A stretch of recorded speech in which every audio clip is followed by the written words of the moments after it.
Alright, let's learn how to play Yomi. Yomi is a very easy game to teach, easy game to learn, and most of all, it's fun. But I should note that as far as components go and things that you get, when you get the complete first edition like I have, you get these very cool, basically big giant mouse pads that you can lay your cards on.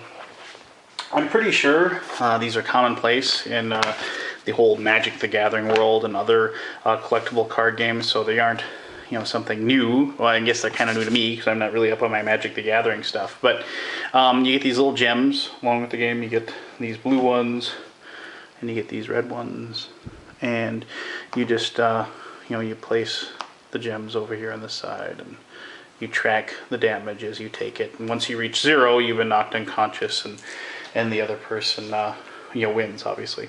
The pictures are really nice, as far as colorful and very, very vibrant. I guess this is kind of risque, she's wearing the little leggings or whatever, or G-string or whatever, and you can see the butt there.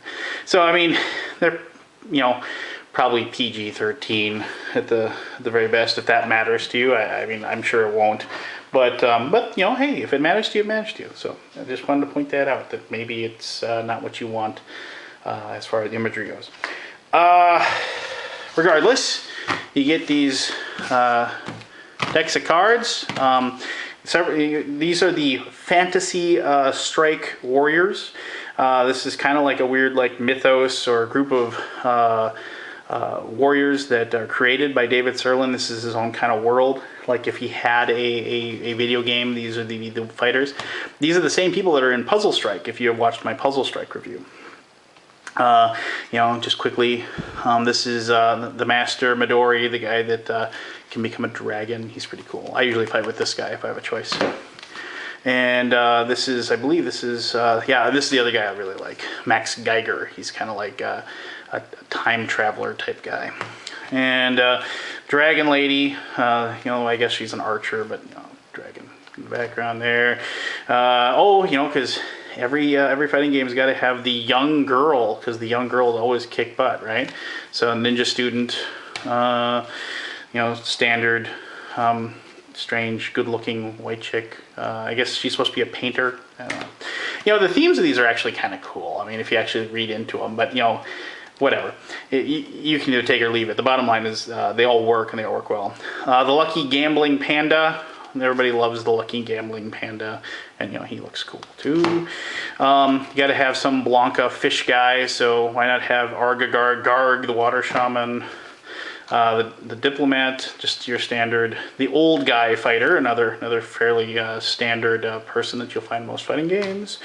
And Grave Stormbringer, you always got to have some like guy that's the Ronin or the samurai with the troubled past kind of person. And of course the big giant slow guy that throws people. You get a stone golem as well. So let's just have a fight between these two guys, and in all honesty, all I'm going to show you is the stone golem deck. So in each deck, it's basically a deck of cards. You can see there's actual 3, 4, 5 suits, everything like that. You could technically use this to play another standard card game, but you wouldn't, because it's just way too much pictures and what have you. But you get a thing about your guy. It'll tell you kind of like as far as their abilities over here, just so you can kind of measure up. It gives you how many hit points they have. So this guy starts with 100 hit points, and also if they have a special ability, like he has rock armor, and he tells you what you can do with that ability. And a nice little picture of him on the other side there. And then you get an example of play, so you can just have this to reference as far as that goes, as far as the game goes. And they have this nice little circle here on the other side, which is very important, because this game is a rock, paper, scissors game, which means that standardly you just have certain abilities that counterattack on certain abilities. So here's the circle. Attack beats throw, throw beats block or dodge beats attack. So you just go around in that circle, and that's something to remember. And there's some other things over here.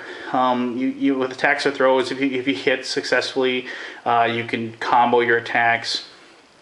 If you block a certain attack, sometimes you'll still take a little bit of damage, and so on and so forth. If you dodge an attack or a throw successfully, then you can counteract that with a single attack or throw. You can't come up with that. And this is an important symbol.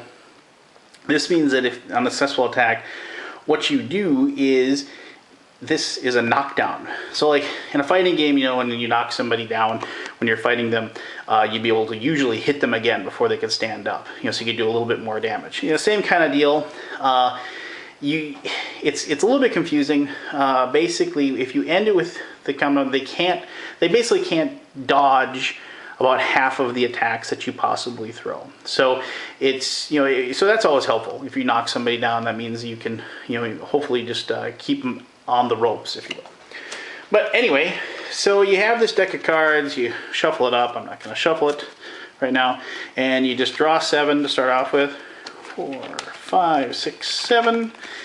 And you get your starting deck of 7 cards. And you're going to pick what you want to do. You notice that some cards, and most cards actually, they have, like this one says attack up here in the top, but on the other side, it says block. So you have options as far as how you want to use certain cards. It's important to note that if you successfully block an attack, you not only do you get to keep the card, normally you discard the card that you use, but if you successfully block something, that means that you actually get to draw another card out of your deck to add to your hand. So the more cards you have in your hand is always the better, right? If you have any doubles in your hand, like I have these 2 8s, you have the option of discarding them to search your deck or your discard pile to add an ace to your hand, which is always good because the aces are obviously the best, you know, possible cards. And the more aces you have in your hand, the better combos, and the better ultimate combos and attacks you can do. And of course, you know, you just have these cards. And so, and I did get a joker, and I'll explain that in just a moment here quickly. But so in order to do a turn, you would select a card. So let's just say, you know, we'll take this card, and it's you know, it's an attack, and it's a block in the bottom. So I'm going to do this as an attack. You place the card down in front of you, and then the side on the other side is pointing towards your opponent. If I, you know, had an opponent, if I like had friends and there was somebody over there right now, I'd place that, and so the side that's closest to them would be what I'm going to do. So I'm going to do an attack. Then he would place, or she, if I had a female friend here, would place a card as well, and we turn them over at the same time, and we compare. And then we'd go to this. So in this case, if an attack beats a throw, if my opponent played a throw, my attack works. I get to look and see how much damage I do. I do 5 points of damage there. And if you see this little fine print here, it says combos into a 6, a linker, or an ender. So if I had a 6 in my hand, which I don't, but if I had one, I could say, okay, now I'm going to combo, and I'm going to put I put a 6 down. And then if that 6 said it can link into a 7, I put that 7 down.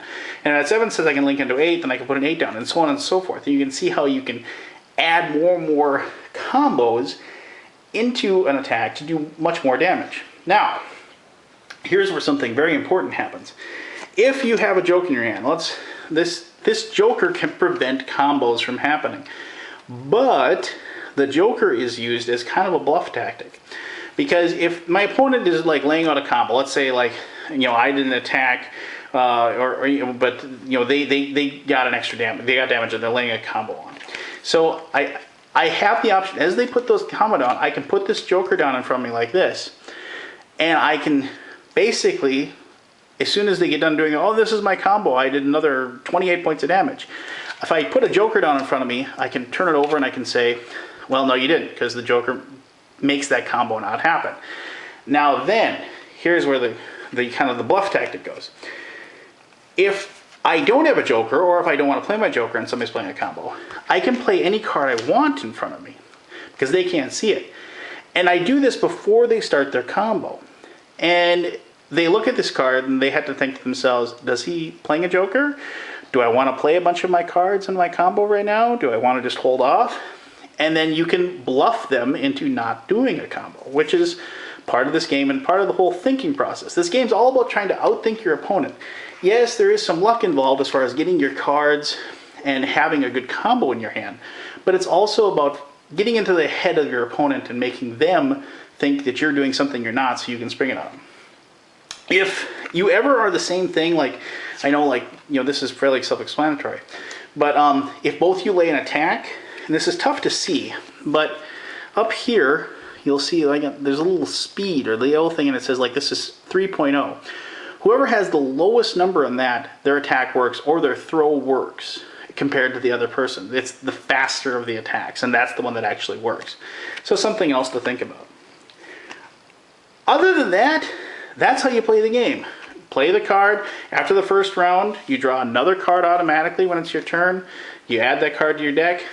You sit there in your hand, you play them, you draw another card. If you somehow you actually get through this whole thing, you do shuffle them up and you don't run out of cards, if you will. And you just keep playing until one of the two of you is down to 0 hit points. This is a cool game in the fact that you can come from behind totally. I've had games where I've been knocked down to a hit point and the other person's at like 90% of the hit points, but I've just managed to have the right cards. I play cards one after another and get the right combos, and you can still come back and win. So it's a game of seesaw action. It's a game of outthinking your opponent. And as I said, it's a game that's very simple, but it's deep. And the more you play it, the more depth and more strategy it will reveal to you. So, but let me tell you exactly what I think of the game.